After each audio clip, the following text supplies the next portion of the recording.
The first time I saw him, the parade was already in full swing, colors exploding across the sky like fireworks frozen in time.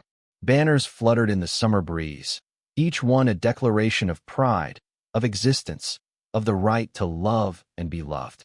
I remember thinking how perfect the day was, how the clouds had parted just in time for the festival to begin, as if even the weather was celebrating with us.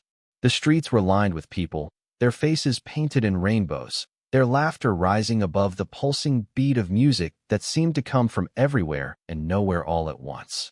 This was my third year attending the Pride Festival, but something felt different this time. There was an electricity in the air that I couldn't quite place, a sense of anticipation that made my heart race just a little faster. Let me tell you about Pride in our city. It's not just a parade or a festival. It's a moment when our community comes together to celebrate who we are, to remember those who fought for our rights, and to show the world that love is love in all its beautiful forms. For many of us, it's the one day of the year when we can truly be ourselves without fear or hesitation. The music, the dancing, the sheer joy of existence. It all becomes a powerful statement about our place in the world. And for someone like me, who grew up in a small town where being different meant being alone, these celebrations are a reminder that I'm part of something bigger, something meaningful. I had come to the festival with my roommate Ellie, but we'd gotten separated in the crowd about an hour ago. I wasn't worried. We had a meeting spot picked out for later, and to be honest, I was enjoying the freedom of wandering through the festival on my own, taking in the sights and sounds without having to make conversation.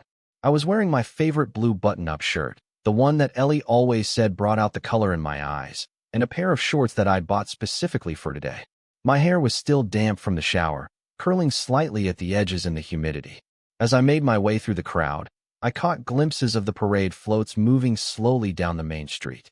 Each one was more elaborate than the last. A giant rainbow-colored dragon with scales that shimmered in the sunlight, a recreation of the Stonewall Inn, complete with actors playing the roles of the brave individuals who had stood up for our rights. A group of drag queens in gowns so magnificent they seemed to defy gravity.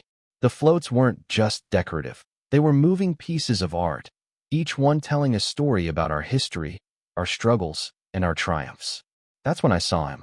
He was standing on one of the floats, a massive platform decorated to look like a tropical paradise, with palm trees made of recycled materials and flowers in every color imaginable.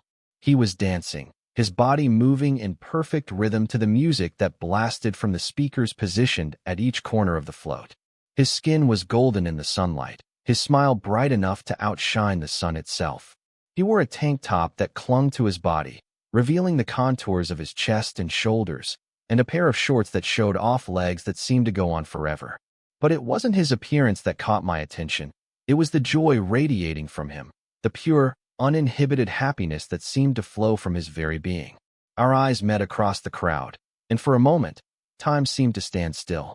The noise of the festival faded away, and all I could hear was the beating of my own heart. He smiled at me, not the performative smile he'd been giving the crowd, but something softer, more genuine. Something just for me. And then, before I could process what was happening, he was gesturing for me to come closer, his hand extended an invitation. I hesitated. I'm not usually the type to put myself out there, especially not in front of hundreds of strangers. But there was something about him, something that made me want to be brave. So I moved forward, pushing through the crowd until I was standing at the edge of the float. He leaned down, his face close to mine, and said something that I couldn't hear over the music. I shook my head, pointing to my ears to indicate that I couldn't understand.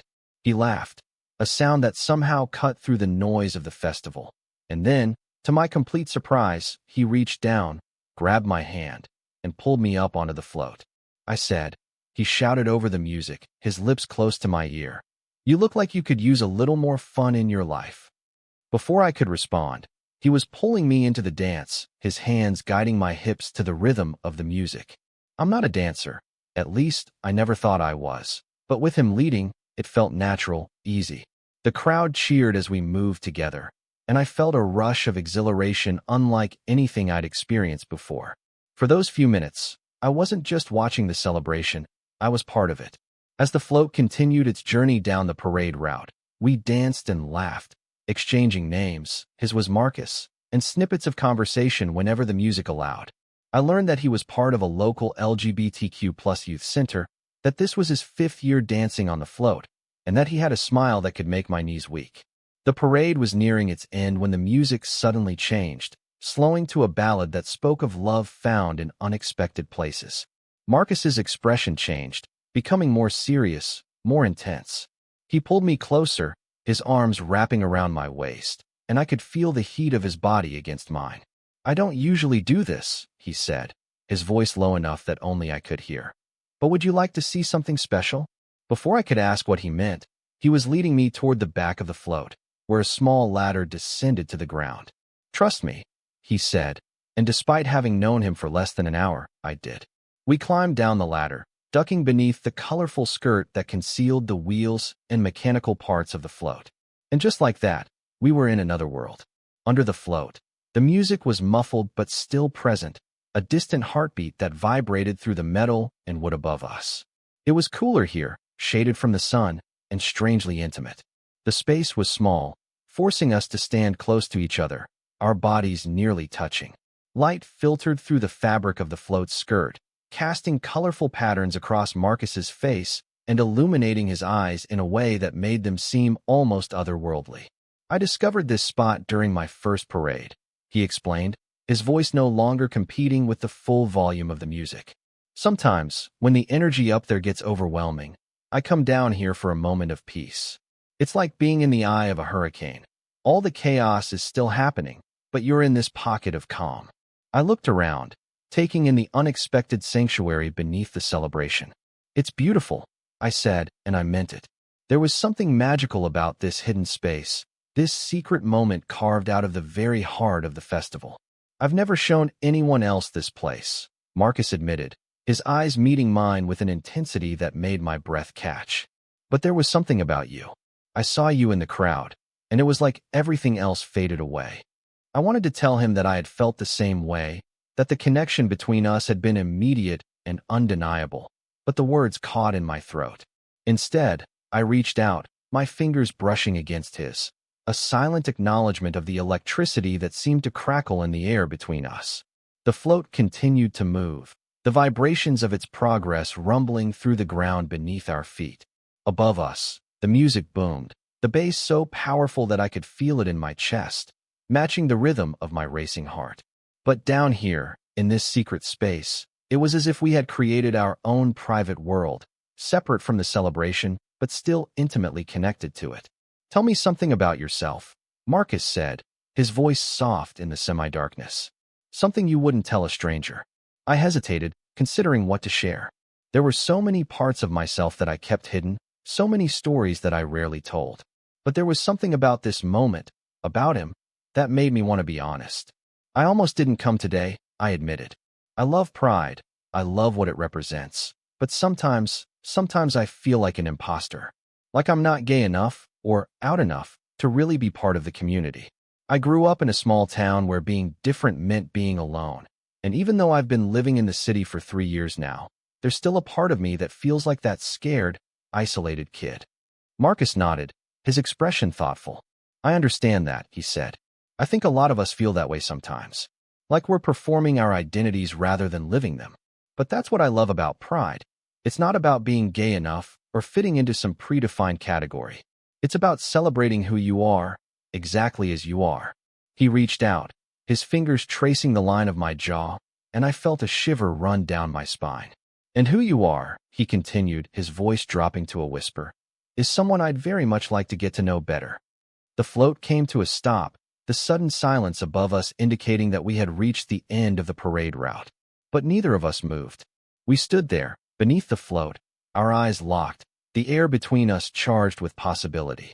"The parade's over," I said, stating the obvious because I couldn't think of anything else to say, because my mind was too full of him to form coherent thoughts.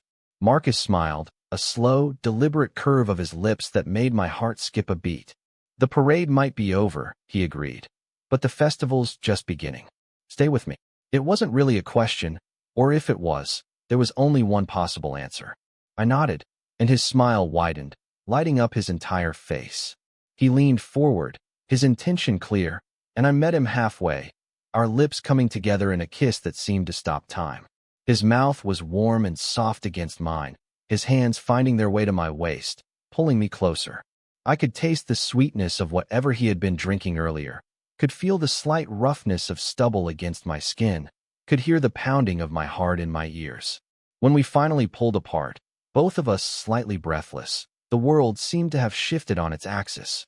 The sounds of the festival, the music, the laughter, the distant cheers, filtered back into my consciousness, but they seemed different now, more vibrant, more alive. "We should probably get out from under here," Marcus said, though he made no move to release me from his embrace. "The real celebration is waiting for us." I nodded, reluctantly stepping back, already missing the warmth of his body against mine. We ducked out from beneath the float, emerging into the sunlight and the full sensory experience of the festival. The parade had dispersed, the floats now parked along the edges of the park where the main festivities were taking place. Booths selling food, drinks, and merchandise lined the walkways, while stages at various points throughout the park featured performers, speakers, and musicians. Marcus took my hand, intertwining our fingers as if it was the most natural thing in the world. "Where should we start?" he asked, his eyes scanning the festival grounds. "Food? Music? Or we could check out some of the community booths. I have friends working at the youth center table who would love to meet you." The way he said it, as if introducing me to his friends was a foregone conclusion, as if this connection between us was something that would extend beyond the boundaries of this single day, made my heart swell with a hope I hadn't allowed myself to feel in a long time. "Food first," I decided, suddenly aware of how hungry I was. "Then music. And then I want to meet your friends." Marcus's smile was like the sun breaking through clouds, warm and bright and full of promise. "Perfect," he said, squeezing my hand. "I know just the place." He led me through the crowd, navigating the festival with the ease of someone who knew it intimately. We stopped at a food truck run by a local queer-owned restaurant, where Marcus ordered for both of us. Tacos filled with spiced jackfruit for him, grilled chicken for me, and a basket of sweet potato fries to share. We found a spot on the grass to sit and eat, our knees touching, our conversation flowing as easily as if we'd known each other for years rather than hours. Marcus told me about his work at the youth center, about the kids who came there looking for acceptance and understanding, about the joy of seeing them find community and confidence. I told him about my job as a graphic designer, about my dream of someday creating art that would speak to people the way the parade floats had spoken to me, about my journey from that small town to this vibrant city. As we talked, the festival continued around us, a kaleidoscope of color and sound and movement. On a nearby stage, a drag queen was performing a lip sync to a pop anthem, her sequin gown catching the light with every dramatic gesture. Children ran past us, their faces painted with rainbows, their laughter a reminder of the joy that was at the heart of this celebration. Couples of all genders walked hand in hand, their love on display without fear or hesitation. After we finished eating, Marcus stood and offered me his hand. "Dance with me?" he asked, and though the same shyness that had made me hesitate earlier threatened to resurface, I pushed it aside and took his hand. He led me to one of the dance areas, where a DJ was spinning a mix of current hits and classic dance tracks. The space was crowded with people moving to the beat, their bodies a testament to the freedom that came with being exactly who you were meant to be. Marcus pulled me into the crowd, his arms encircling my waist, his body moving against mine in a way that made my skin tingle and my breath catch. I'm not sure how long we danced. Time seemed to lose meaning in the heat and the music and the intoxicating presence of him. All I know is that by the time we finally took a break, the sun was beginning to set, casting a golden glow over the festival grounds. We were both sweaty and breathless, our clothes clinging to our bodies, our hair disheveled from the exertion. "Come on," Marcus said, taking my hand once more. "There's something I want to show you." He led me away from the main festival area, toward a small hill at the edge of the park. As we climbed, the sounds of the celebration grew more distant, though the music still pulsed through the air like a heartbeat. At the top of the hill was a bench, positioned to offer a perfect view of both the festival below and the city skyline beyond. We sat side by side, our shoulders touching, watching as the festival lights began to come on, transforming the park into a wonderland of color against the deepening blue of the evening sky. In the distance, the city buildings were silhouetted against the sunset, their windows reflecting the last rays of daylight. "This is my favorite spot," Marcus said, his voice soft with affection. "From up here, you can see everything. The celebration, the city, the sky. It reminds me that we're part of something bigger, that our community exists within this larger world, and that there's beauty in both." I looked at him, at the way the fading light illuminated his profile, at the gentle curve of his lips and the thoughtfulness in his eyes, and I felt something shift inside me, a recognition, a certainty, a knowing that this day, this man, had changed something fundamental about the way I saw myself and my place in the world. "Thank you," I said, the words inadequate for what I was feeling, but all I could offer in that moment. "For pulling me onto that float. For showing me your secret spot beneath it. For everything." Marcus turned to me, his expression serious but warm. "I've been part of this festival for 5 years," he said, "and I've never felt the way I do today. There was something about seeing you in that crowd. It was like recognizing a part of myself that I didn't know was missing." He reached out, his fingers brushing a strand of hair from my forehead, the touch so gentle it made my heart ache. "I know we've only just met, and maybe this is too forward, but I don't want this day to be the end. I want to see you again, tomorrow, next week, next month. I want to know what you look like in the morning light, what makes you laugh, what you dream about when you close your eyes at night." The honesty in his voice, the vulnerability, made my breath catch. I had come to the festival expecting to celebrate, to be part of something meaningful, but I had never expected to find this connection, this possibility, this beginning. "I want that too," I admitted, the words coming easily now, all hesitation gone. All of it. His smile was like the first light of dawn, breaking across his face with a warmth that I could feel in my very bones. He leaned forward, and I met him halfway, our lips coming together in a kiss that felt like a promise, like the first page of a story that we would write together. Below us, the festival continued, the music and laughter rising up to envelop us in the celebration of love and identity and community. And as we sat there, hand in hand, watching the stars begin to appear in the darkening sky, I thought about how sometimes the most profound connections happen in the most unexpected moments. Beneath a parade float, while music booms and hearts beat in time with the rhythm of a celebration that is as much about love as it is about pride. Later, as we made our way back down to the festival, Marcus's hand warm in mine, I realized that what had begun as a day of celebration had become something more, a day of discovery, of connection, of the kind of joy that comes from finding someone who sees you exactly as you are and loves what they see.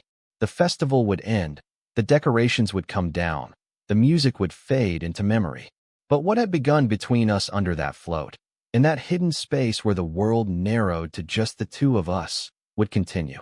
And as we rejoined the celebration, our bodies moving together to the beat of the music, our hearts beating in time with each other and with the pulse of the community around us, I knew that this was just the beginning of our story. A year later, we returned to the festival together, hand in hand. Marcus danced on the same float, but this time, when he reached down to pull someone up, it was me, not a stranger anymore, but the person who had become the center of his world, just as he had become the center of mine.